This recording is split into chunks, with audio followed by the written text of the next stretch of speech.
Oh, hello everyone, and welcome to Excellency Mid-League Week 2. I am Slopin, joined again on the virtual desk by Shivy.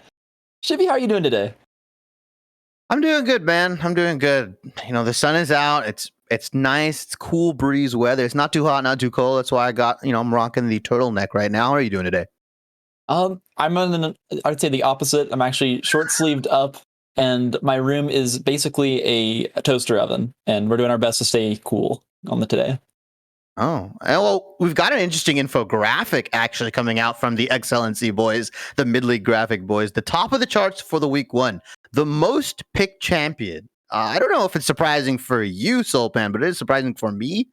Is the Morgana, and I think that's just an answer to all of the engaged supports we've been seeing, right? Morgana is kind of like the no brain kind of counter, right? It's like, okay, well, if they have Leona or if they have Nautilus or if they have an Alistar, well, I'll just Black Shield my ADC and we can hopefully win these fights. Yeah, she's such a disruptor. Also pairs well with champions like Ferris, Chains of Corruption into Morgana's Soul Shackles, just super strong combo. So not surprised to see her locked out. Did see her get picked up, I think, once in our series last week as well. So yeah, definitely no surprises there. Like you said, Morgana not really a contender for jungle anymore.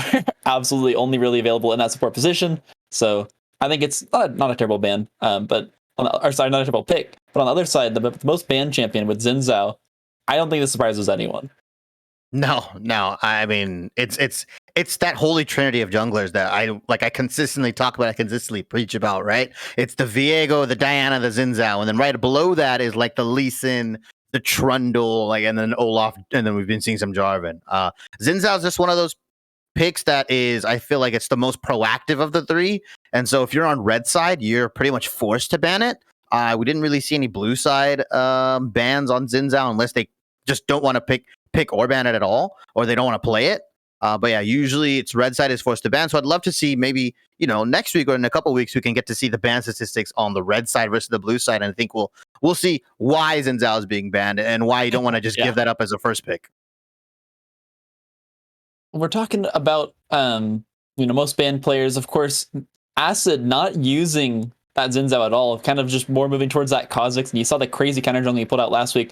We do have some power rankings here for you as well. So CB Rush, of course, will be taking the top of that entire list. And with today's featured matchup, we got Divine Ascension Emerald versus Glacial Mingos. Looks like Glacial Mingos will have a bit of a chip on their shoulder coming into this matchup.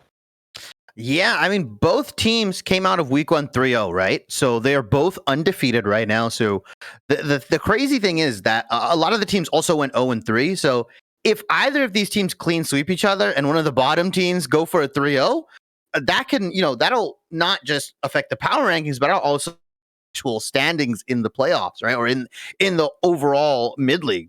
So it's obviously week 1, guys. These power rankings are just based off of, wins, and they're based off of, all the statistics we have, the player stats. I personally, my philosophy and how I look up power rankings, how I will be doing them moving forward is just looking at like mid jungle, post end game screenshots that you guys post. I'm looking at pick and ban. So just that's how I did my power rankings. Obviously, I'm not going to give you my whole who I put number 1, 2, 3, and 4, but I know me and Soulpan both put CB Rush at the top just because they had such a dominant performance. And then I think we relatively had the same opinion on Divine Ascension and Glacial Mingos. These are two teams that punched up last week. On paper, they were supposed to lose to their opponents just because of the raw rank of their opponents, but they actually just ended up coming out with the win.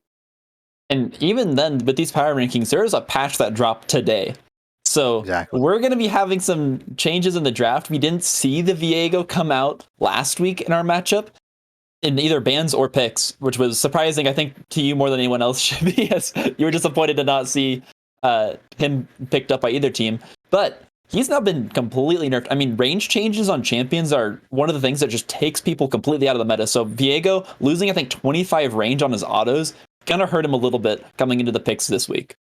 Yeah, he's also been shifted more into a crit play style. And as much as I love that change, it forces you to be a little bit more mindful of your positioning, right? On Viego, you still had to play fights carefully. You still had to play it like a pseudo assassin, but now you're even more fragile. You need a little bit more time to get your damage off, to get the resets off. They did a lot of fixes on how much health he gets, how invulnerable he is when he